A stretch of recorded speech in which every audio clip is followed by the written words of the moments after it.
The Honda CR-V is the original Aussie SUV. It has everything families need. No picnic table though. And nothing they don't. Heaps of space, intuitive tech, hybrid option. But no picnic table.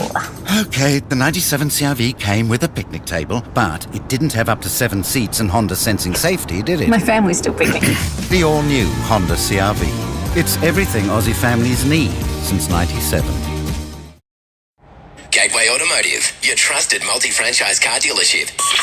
Get your local Illawarra news 24/7 at wavefm.com.au. Plus emergency local news alerts via our free iHeart app. This is Wave 96.5. This is your news now. Partly cloudy, very high chance of showers, light winds, top of 21 today. Dave Clark with the 11 o'clock update.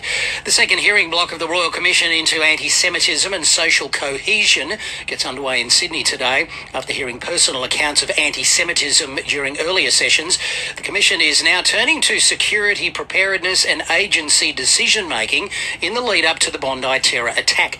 The head of Australia's spy agency will be the first witness called. Federal government is launching an ad campaign to help women who are going through menopause and perimenopause. It's hoped the campaign, which will be rolled out across radio, TV and social media, will help break the stigma about talking about menopause. Health Minister Mark Butler telling the ABC he hopes the campaign breaks the silence.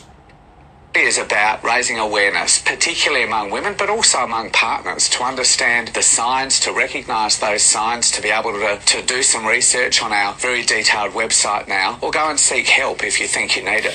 Recognition, awards and industry support for a number of projects put forward for the inaugural Marine Estate Champions program. 4 outstanding projects were chosen, focusing on efforts to improve areas around Lake Illawarra for the next 6 months. Each recipient will receive support from industry experts to progress their ideas in the hopes that they become reality. Wednesday, Kaima Council set to hold an extraordinary meeting. They'll be discussing a proposed variation to its existing performance improvement order from the New South Wales Government. The variation welcomed by Mayor Cameron McDonald, who's confident Council can make the required outcomes within the time frame given. Councillor McDonald adding that overall it's positive news because it means Council won't have to reduce community services or staff.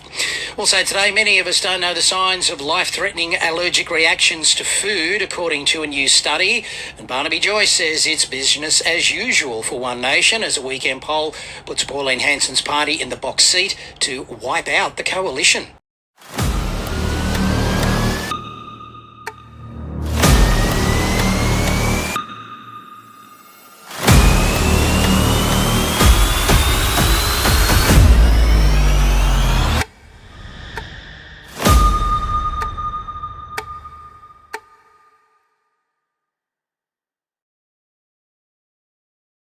Need floors and blinds? Head into Warilla Carpet Court for expert advice and the right price. Wave 96.5 Sport. Andrew Abdu has resigned as Chief Executive of the NRL. After spending 6 years in the top job, he's believed to have taken up a position with Tennis Australia after the departure of their Chief Executive, Craig Tilley. Controversial sporting event that lets athletes use performance-enhancing drugs gets underway in Vegas today. Aussie swimmer James Magnussen is among 42 athletes taking part in the Enhanced Games. Olympian Sally Pearson telling Seven it's not something she would ever take part in. I'm not clued up on what the drugs are in the sport, and so I always thought that it's going to make me sick, I'm going to die from taking these steroids. Definitely wouldn't do that. I wanted to be the best athlete in the world, but there's certainly lines that I would never cross. In football, South Coast managed to get their Premier League matches in despite the weather over the weekend. In the women's, wins to Woonona, Coniston and Shell Harbour City, while round 10 in the men's Premier League saw wins to Albion Park White Eagles, Wollongong Olympic, Berkeley and Bulli. There were also 2 draws for the round. We'll check Wave 96.5 weather next. Beaumont's Hales Wollongong, your destination for style, quality and expert advice in tile and bathroom wear. Wave 96.5 weather. Partly cloudy, very high chance of showers, light winds, top of 21 and a hazardous surf warning for us today. Rain on the way Tuesday, showers Wednesday, tops around 20. Right now 19 in Warrawong on Wave 96.5.